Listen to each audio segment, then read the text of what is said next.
একটা লোক ছিল, সে খুব বউ পেটাতো। সে যত ছোট ভুল হোক না হলো, একটা ভুল করলেই খুব মার মারত। তখন চলতে চলতে বউটা একদিন ঠিক করলো আর কোনো ভুল করবি না। এবার লোকটা তো মেরে মেরে অভ্যেস হয়ে গেছে, আর কোনো ভুল না দেখে সে এবার কী করবে ভেবে পায় না, বউর মারতে ইচ্ছা হচ্ছে। আর এ বউ এবার সিয়ানা হয়ে গেছে, কোনো ভুল করে না। লোকটা এবার ঘরে এসে আগে চেক করবে কী কী ভুল করেছে। তো বেশ মাঝখানে হয়ে যাচ্ছে, কোনো ভুল করে না। একদিন ঘরে এসে দেখে উঠোনে একটা কুকুর শুয়ে আছে। লোকটা বলছে এই হচ্ছে একটা সুযোগ পেয়েছি, আজ খুব মার মারবো। কেই মার শুরু করতেছে বই, খুব মার মারছে, খুব মার মারছে। বউটা বলছে আমি ভুল কি করেছি, কুকুর এসে উঠোনে শুয়ে আছে।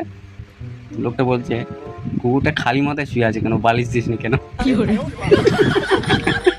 वो अलग ही लेवल का বলে बंदा था। খুব মার মেরেছে।